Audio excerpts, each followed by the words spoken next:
निकिता राजकडे पाहत म्हणाली, हो, तू जे बोललास ते बरोबर आहे. आपण उद्या शॉपिंगला जाऊया.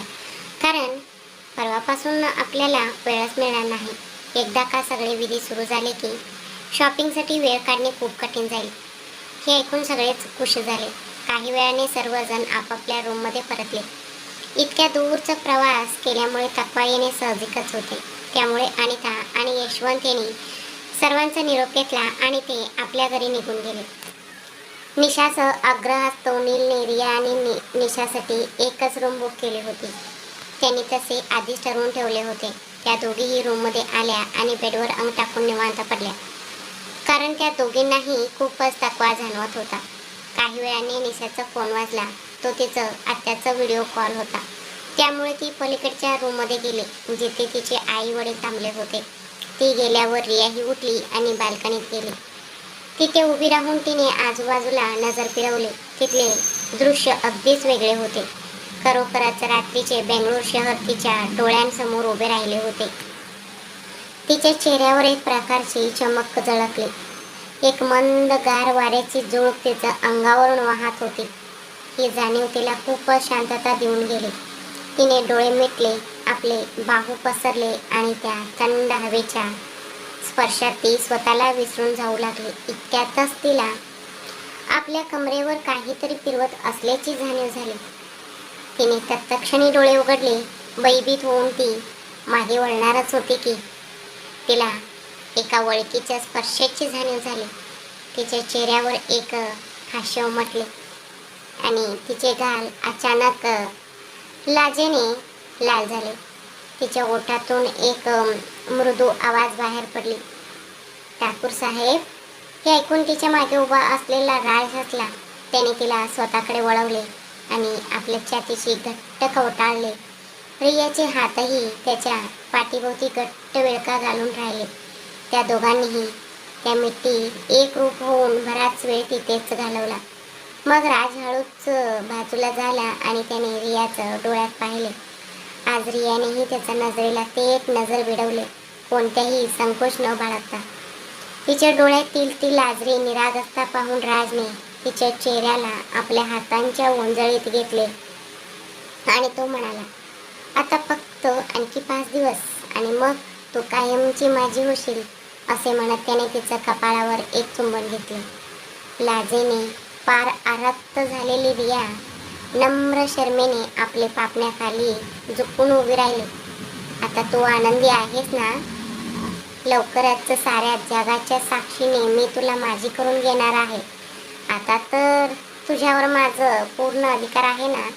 हे ऐकून तिने राजकडे वर पाहिले, जो अजूनही तिच्याकडे प्रेमाच्या धुंदीने भरलेल्या नजरेने पाहत होता.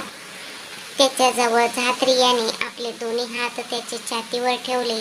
आपल्या पायांचं बोटावर म्हणजे टाचा वर करून उभी राहिली आणि राजच्या ओठांवर हळवारपणे चुंबन घेतले.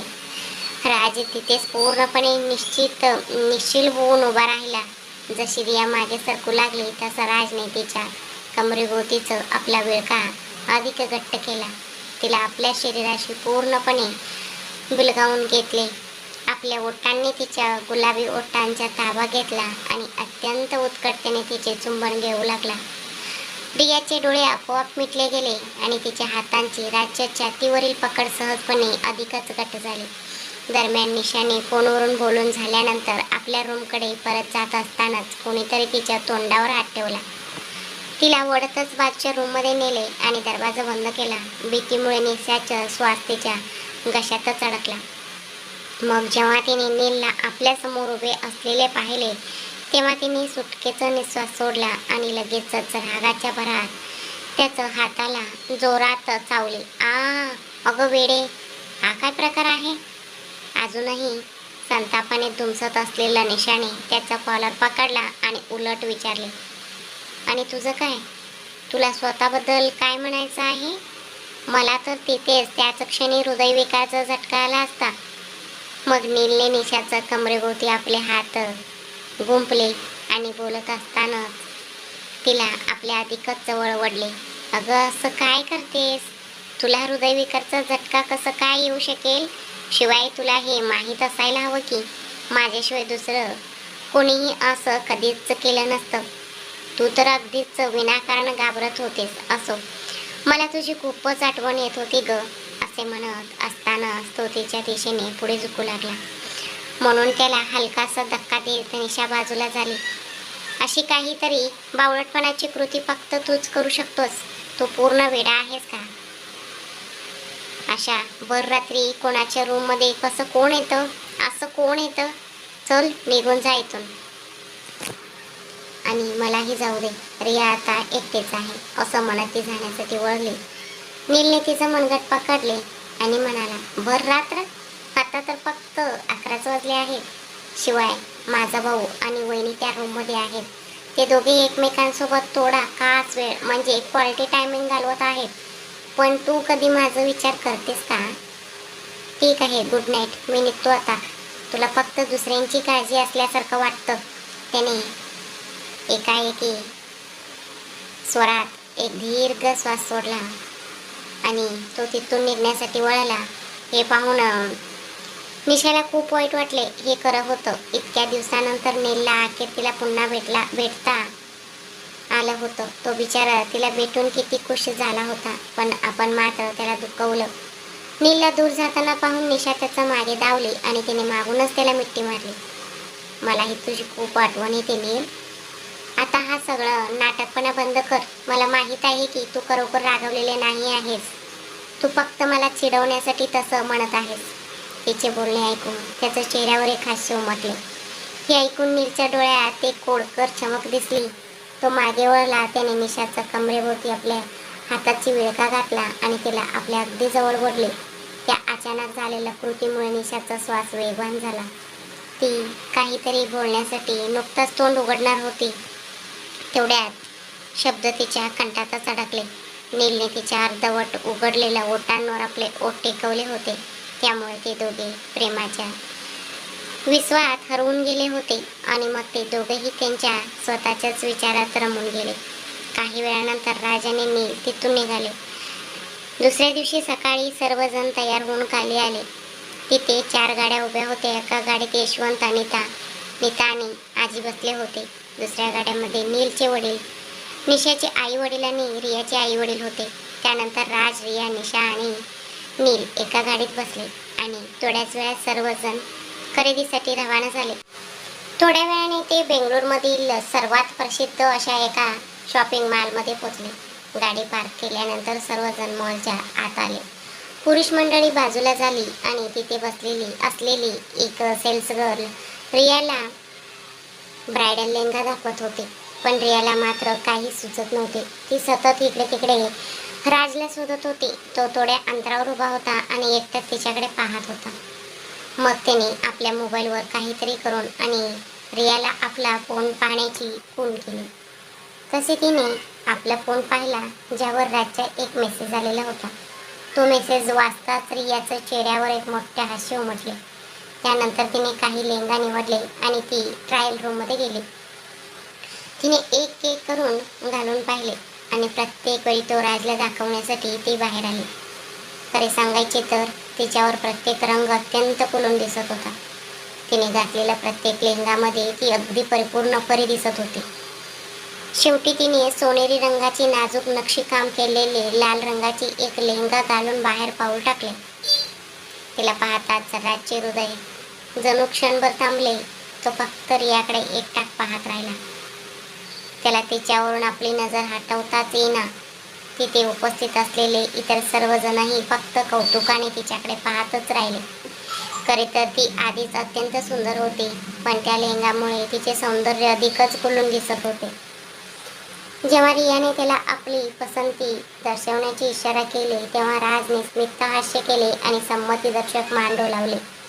मग तिने तोच लेहंगा निवडला आणि ती अनिताकडे गेली. थोड्याच वेळात खरेदी आटोपल्यावर सर्वजण राजवाड्यात परतले. सर्वांनी एकत्र दुपारचे भोजन घेतले आणि त्यानंतर आपापल्या रूमकडे प्रस्थान केले. इकडे तिकडे करूपर्यंत संध्याकाळची वेळ झाली होती. दुसऱ्या दिवशी संगीत समारंभ नियोजित असल्याने ठाकूर कुटुंबाने ती रात्र राजवाड्यातच मुक्काम करण्याचे ठरवले होते. शिवाय दुसऱ्याच दिवशी सकाळी सर्व पाहुणे राजवाड्यावर दाखल होणारच होते. रात्रीच्या भोजनाच्या वेळी सर्वांनी मिळून असा निर्णय घेतला की आधी नील आणि निशा यांचा साखरपुडा समारंभ पार पडेल आणि त्यानंतर संगीत कार्यक्रम होईल. मेहंदी समारंभ मात्र परवाच्या दिवशी आयोजित केला जाईल. एकाच दिवशी दोन्ही विधी पार पडणे म्हणजे सगळ्यांना तकवा आले असते. म्हणूनच असे ठरवण्यात आले. अखेर तो दिवस उजाडला ज्या दिवसासाठी सगळे खूप मेहनतीने काम आटपत होते. ही सकाळची वेळ होती. संपूर्ण राजवाडा लगबगीने गजबजून गेला होता. जवळचे नातेवाईक आधीच यायला सुरुवात झाली होती. रियाची आत्या आणि माला यांनीही तिथे हजेरी लावली होती. पण हे काय, त्यांच्याकडे पाहता असे वाटत होते की जणू काही ते तिथे कायमचे राहण्यासाठी आले आहेत. किमान नीलला तरी तसेच वाटत होते. असो, हळूहळू राजवाडा पाहुण्यांनी भरू लागला. राज आणि नीलचे काही मित्र लंडनहून आले होते, तर बेंगलोरहून येणारे त्यांचे मित्र त्याच दिवशी संध्याकाळी येणार होते. त्यांचे राहिलेले मित्र मात्र लग्नाच्या दिवशीच येणार होते. रीना ही आजच येणार होती. तिचे वडील हे यशवंत यांचे बिझनेस पार्टनर असल्याने त्यांना आणि रीनाला पर्याय नसल्याने तिलाही आमंत्रित करण्यात आले होते. रीना येणार असल्याची बातमी ऐकताच नीलचा चेहरा पडला. राज, नील आणि राजेंद्र सर्व व्यवस्थांवर देखरेख करत असतानाच अचानक माला, रियाची आत्या आणि तिथे आले आणि सोबत त्यांनी स्वतःचेही कितीतरी नातेवाईकांना आणले होते. त्यांना पाहताच नीलने आपला चेहरा वेडावाकडा केला. राजच्या दिशेने झुकत तो पुटपुटला, आईला, मला हे काही समजत नाहीये. त्या मायलेकींनी त्यांच्या संपूर्ण गावालाच सोबत का आणले आहे? हे तर असे वाटते की जणू काही हे त्यांच्याच मुलीचे लग्न आहे. हे ऐकून राजने नीलकडे रागाने पाहिले आणि त्याला गप्प राहण्यास सांगितले. त्यानंतर तो पुढे गेला आणि त्याने सर्वांचे स्वागत केले. नाखुशीने का होईना, पण नीलनेही त्याचेच अनुकरण केले आणि त्या ग्रुपमधील सर्वांची ओळख करून घेतली. त्यानंतर राजने हॉटेलमधील काही कर्मचाऱ्यांना बोलावले आणि सर्वांना त्यांचा रूम दाखवण्याची सूचना दिली. त्यानुसार तो ग्रुप आपापल्या रूममध्ये विश्रांती घेण्यासाठी निघून गेला. रियाची आत्या राजेंद्र यांच्याशी गप्पा मारू लागले, तर मला मात्र फक्त डोळे विस्फारून आपल्या आजूबाजूच्या वातावरणाचे निरीक्षण करत उभी होती.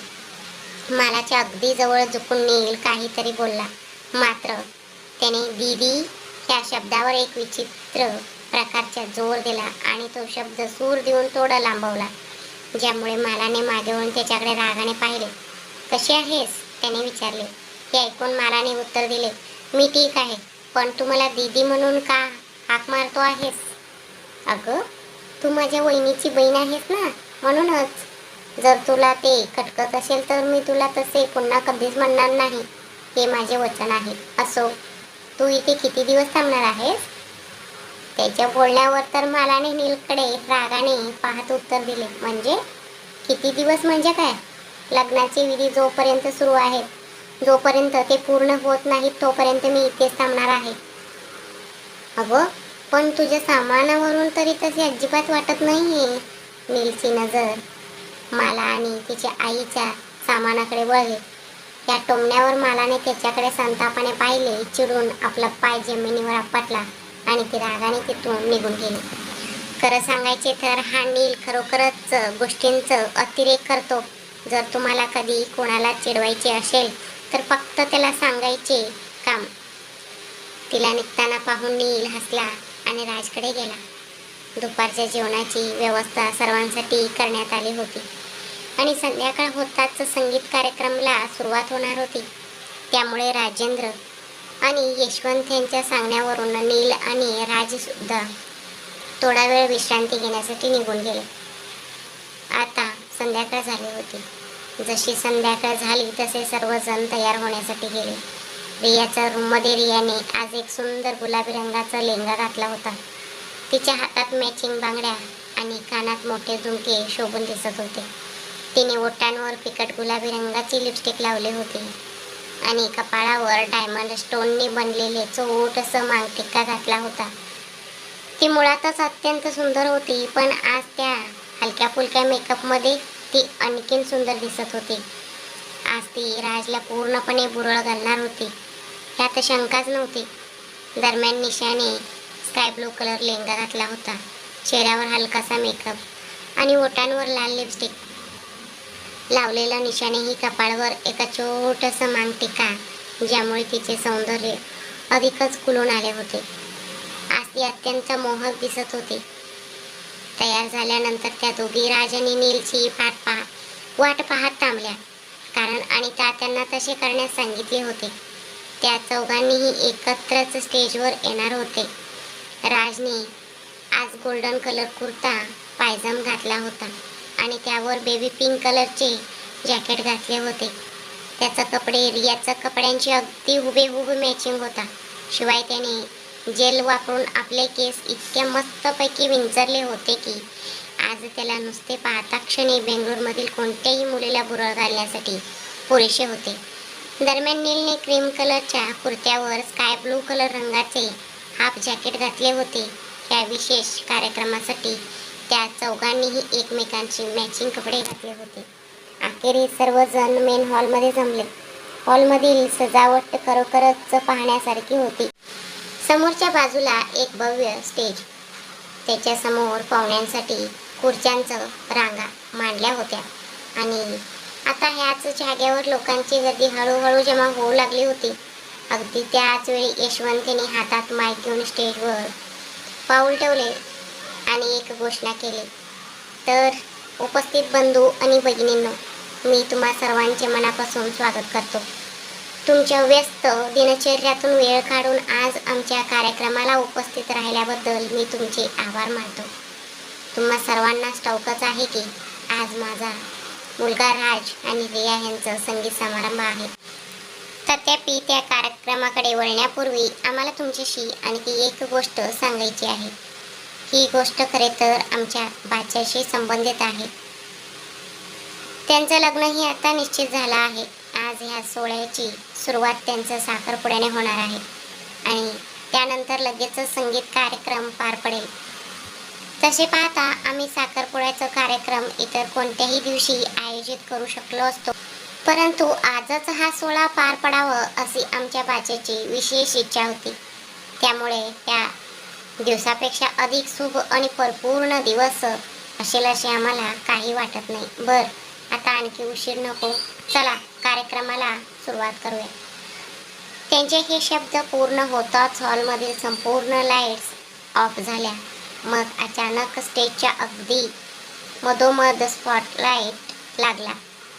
जिथे राज आणि रिया उभे होते त्यांना पाहताच सर्वजण पूर्णपणे थक्क होऊन गेले. आश्चर्याने त्यांचे जबडे उघडेच राहिले. रियाचं नातेवाईकांपैकी निम्म्याहून अधिक जणांनी यापूर्वी राजला कधीच पाहिले नव्हते. ते केवळ त्याच्याकडे एकटाक पाहतच राहिले, जणू काही आपल्या संपूर्ण आयुष्यात त्यांनी इतकं देखण्या मुलाला कधीच पाहिला नसावं. काही पाहुण्यांनी तर ह्या जोडीकडे पाहत असे म्हणाले की हे दोघे अगदी रामसीता जोडीसारखेच दिसत आहेत. दरम्यान राजचे नातेवाईक मात्र रियावरून आपली नजर हटवू शकत नव्हते. इतकेच नव्हे तर राजचे सर्व मित्रही कौतुकाने भारावून जाऊन रियाकडेच एकटाक पाहत होते. खरोखरच आज रिया खूपच क्यूट दिसत होती. इतकी क्यूट की कुणाचे तरी नजर तिला लागेलच की काय असे वाटण्या इतपत तिचे सौंदर्य बहरले होते. राजने रियाचा हात घट्ट पकडला आणि म्हणाला, चल आपण जाऊया जान. हे ऐकून रियाचे गाल लाल झाले. ते हळूहळू पायऱ्या उतरून खाली उतरत असताना खाली उभे असलेले काही रिपोर्टर्स त्यांचे फोटो काढू लागले, कारण एका प्रतिष्ठित उद्योगपतीचा तो एक संगीत कार्यक्रम होता. यशवंतीने काही प्रमुख न्यूज चॅनल्सना आत येण्याची परवानगी दिली होती, कारण बेंगळूरमधील ठाकूर कुटुंबाला एक विशेष दर्जा होता. ते दोघे येऊन त्यांच्या जागेवर बसले. तेवढ्यात पायऱ्यावर मध्यभागी आणखी एक स्टॉपलाईट पडला. जिथे निशा आणि नील उभे होते त्यांना पाहून रियाची आत्या आणि मला निशब्द झाल्या, कारण त्यांना विश्वासच बसत नव्हता. आत्याबाईंनी मनातल्या मनात आधीच ठरवले होते. हे गुपित आत्ता त्यांच्या हातातून निसटले होते. पण मला तशीही नीलच्या आगात पास आवडणारच होती, म्हणूनच ती निशाकडे रागाने बघत होती. पण तिचे स्वप्न केवळ स्वप्नच राहिले. थोड्या वेळाने नीलम आली आणि निशाला मिठी मारली आणि म्हणाली, कंग्रॅच्युलेशन डिअर. निशाने तिला घट्ट मिठी मारली आणि म्हणाली, थँक्यू सो मच वहिनी. हे सर्व तुमच्यामुळे शक्य झाले आहे. हे ऐकून नीलमने तिच्या कपाळावर चुंबन घेतले. मग थोड्या वेळाने नील आणि निशा अंगठी एकमेकांना घातले.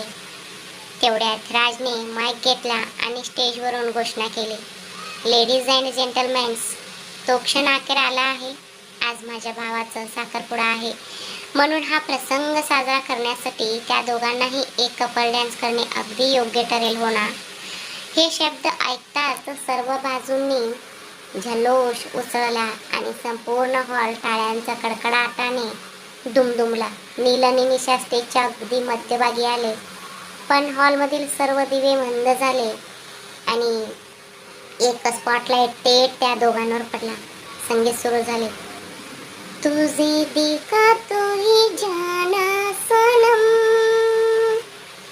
प्यार होता है दीवाना सनम, अब यहाँ से कहाँ जाए हम, तेरी बाहों में मर जाए हम, तुझे देखा तो ही जाना सनम, प्यार होता है दीवाना सनम. नीलने तिला फिरवून स्वतःच्या जवळ घेतले आणि हळुवारपणे तिच्या चेहऱ्यावरून हात फिरवला. गाणं संपता संपूर्ण हॉल टाळ्यांच्या कडकडाटाने दुमदुमला. सगळ्यांसमोर तिथे उभी असताना निशाला लाज वाटली, तर नील मात्र तिच्या कमरेवरती हात टाकून तिथेच उभा होता. तेवढ्यातच त्यांच्या मागून एक आवाज आला, ए मूर्ख, तिला सोड, गाणं संपलंय आता. हे ऐकून नील भानावर आला आणि त्याने वरूनकडे रागाने पाहिले. जणू काही राजला सांभाळणं पुरेसं नव्हतं, आता हा पण आला. असं विचार करून तो निशाला स्टेजवरून खाली घेऊन गेला.